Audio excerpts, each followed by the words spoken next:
Are you concerned about your financial future? Well, as owner of hundreds of residential rental units, I would have to say that I am. And while no one can credibly claim to know the future, history does leave clues. In Understanding Economic Cycles Part 1, I described a classic business cycle that lasts, on average, about 5.5 years. In Part 2, we looked at the possibility of a coming cataclysmic, once-in-a-lifetime generational wealth shift and what you can do to protect yourself from it. In this video, Part 3, I will tell you about an 18.6-year cycle that has driven the rhythm of real estate for well over 2 centuries. Please understand that all real estate markets have local influences, and the information I'm about to share with you is not my opinion. I will give you all of my sources both in this video and in the description below so you can do your own research. And if you choose to agree, disagree, question, or comment, I would love for you to do that in the space below. I will share with you this one observation, however. I see all 3 economic cycles converging in a major market crash sometime in about 5 years. Oh, by the way, I have learned that using the word crash in a YouTube video tends to generate a few more clicks. But don't miss this. Economic cycles, by virtue of definition, include both troughs and peaks. What that means is that we probably have another 4 or 5 years of expansion before any kind of a crash. So, where does this 18.6-year cycle come from? Well, in 1776, this man, Adam Smith, wrote a book called The Wealth of Nations. Well, the title was a lot longer and it wasn't a book, it was actually several volumes, but you get the idea. In 1809, this guy, David Ricardo, was so inspired by Adam Smith's work that he came up with his theory of economic rents. I'm no David Ricardo, but I can tell you that the theory of rents basically describes the surplus value of land given equal inputs of labor and capital. Modern day investors think of this as locational value. Private ownership of land is permitted through a government-granted license called title. The most fertile land, or land with greatest density, carries the highest value. While the factors of production are land, labor, and capital, all of the benefit goes to the landowner, until it doesn't. Eventually, the tenants can no longer afford or no longer tolerate ever increasing rents. How often does that happen? Well, about once every 18 years, at least according to this young man, Homer Hoyt. In 1933, he published 100 Years of Land Values in Chicago. While his focus of his research was on the city of Chicago, it was truly representative of cities in all developed countries. Although Homer Hoyt is considered the father of the 18-year cycle, around the same time, another man, Roy Wenslick of St. Louis, independently assembled data from over 120 other US cities, also identifying an 18-year cycle. In 1936, he published The Coming Boom in Real Estate and What to Do About It. It was just 48 pages in length. In 1947, Dewey and Dakin dug deeper into understanding cycles with their work entitled Cycles, the Science of Prediction. This hand-drawn chart spanning from 1795 to 1958 is originally their work. Others have updated it to present day with remarkable rhythmic accuracy. For over 200 years, real estate cycles have repeated in times of inflation or deflation, whether interest rates are high or low, with or without trade barriers, with government subsidies, and with high, low, or no taxes. So let's jump to present day. This is Fred Harrison. Harrison's economic predictive powers relating to this 18-year cycle are well documented in his publications. The Power in the Land, 1983, Boom Bust, 2005, and Ricardo's Law, 2006. Spoiler alert, Harrison believes our current cycle will peak right around 2026. Are you still with me? Here's how the 18-year cycle works. 14 years up, interrupted by a mid-cycle dip, and then 4 years down. This cycle has reliably repeated itself over and over again for well over 200 years, really only ever disrupted by 2 world wars. This chart is borrowed from an online article posted by Property Geek back in 2019. You can find a link to the article and a free online course on the 18-year cycle from Property Hub in the description below. I have no affiliation with either.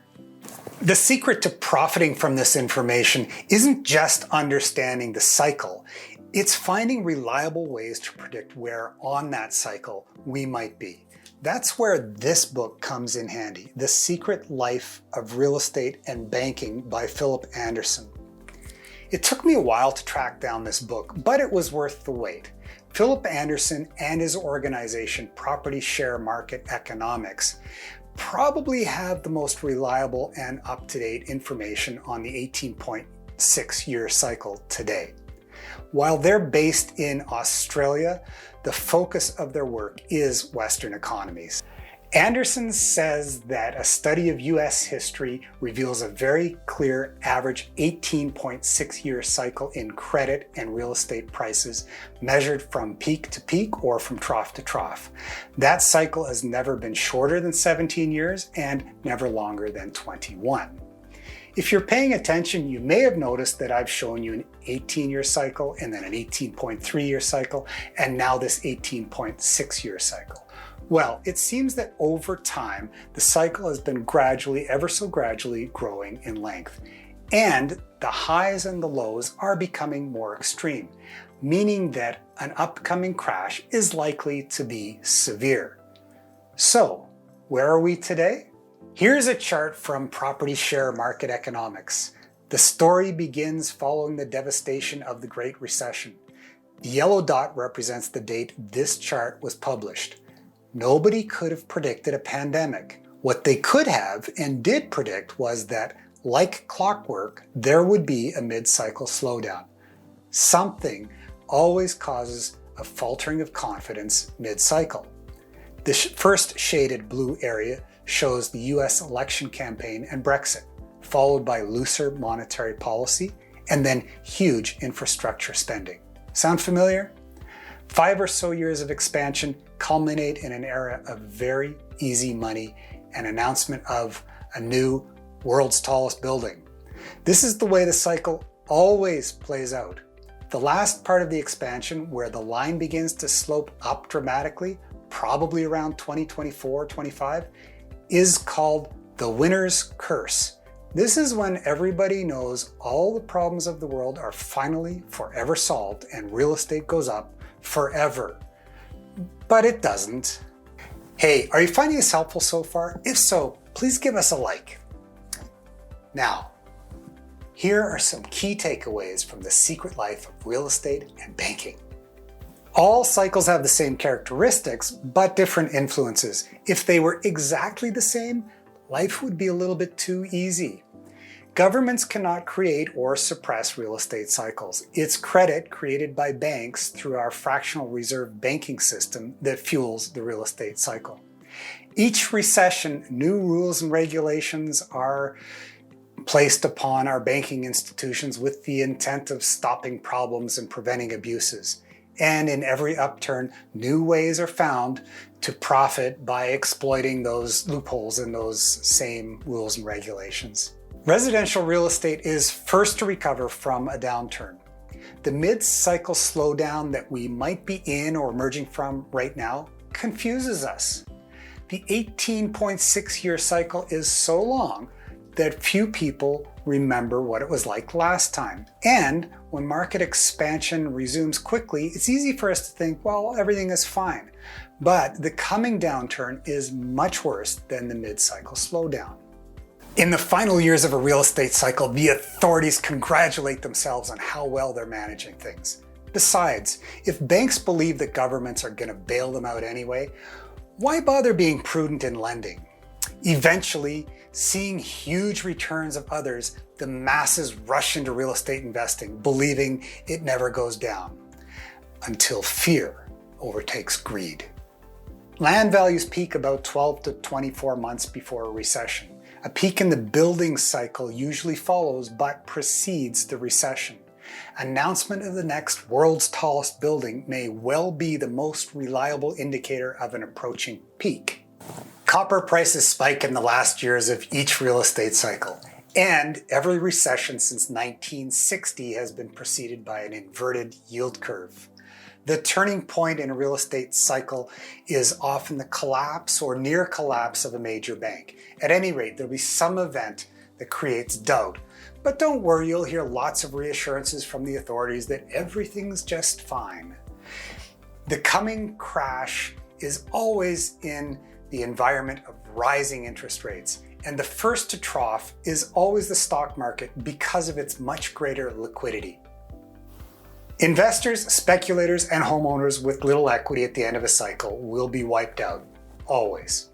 Finally, recovery takes years, not months, and historically prices have fallen 20 to 30% off of their previous peaks. My friend David Benthall once told me, wealthy families make their money in business and store it in real estate. If that's what you're up to, you'll probably be fine. I've often said that real estate developers or speculators eventually go bankrupt on their last deal. According to Philip Anderson, history reveals that investors who made land speculation their sole business enterprise have rarely held on to their profits. The cycle usually wiped them out in the end.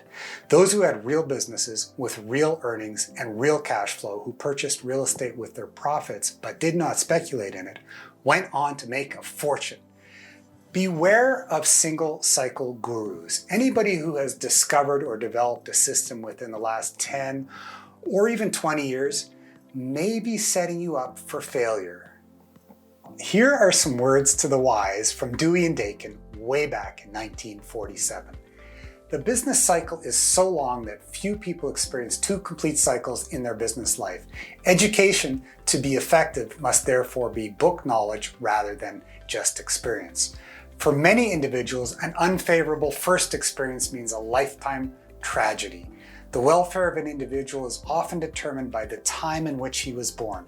If he is old enough to start business at the low of a business cycle, which is accompanied by rising prices, his chances for success are very good. Conversely, if he is born at such a date that he starts business at the peak of a building cycle, which is accompanied by falling commodity prices, his chances of success are small. Much of the success or failure of an individual is due to forces over which he has no control. But if he understands these forces, he may protect himself from the worst results of unfavorable combinations and profit personally from favorable combinations. Make no mistake, the concentration of wealth is more and more in the hands of fewer and fewer. Expect President Joe Biden to do all he can to pump money into the US economy, increase lending, keep interest rates low, and government spending high. Real estate prices will continue to rise until people can no longer afford them anymore. The 18.6-year cycle is pointing to a collapse around the year 2025 or 2026. I see a convergence of all 3 cycles, and I'll be looking for appreciation over the next few years and planning to exit any holdings where I don't have considerable equity and strong cash flow, probably around the next presidential election year, 2024. Remember, all real estate markets are local, so you'll need to consider this 18.6-year cycle within the context of your local market. Nobody can ever know the future for sure, but if you're going to invest, you should at least have some sort of model that can point you towards profits and steer you away from dangers. That's how understanding economic cycles can help. My objective in this video series on economic cycles was to stimulate intelligent thought. I'm Jeff Gunther. Making money is simple, but life can be hard. For more great content, please subscribe to this YouTube channel. And even if you've never done so before, would you please share this video? It's easy. Just click on the share button.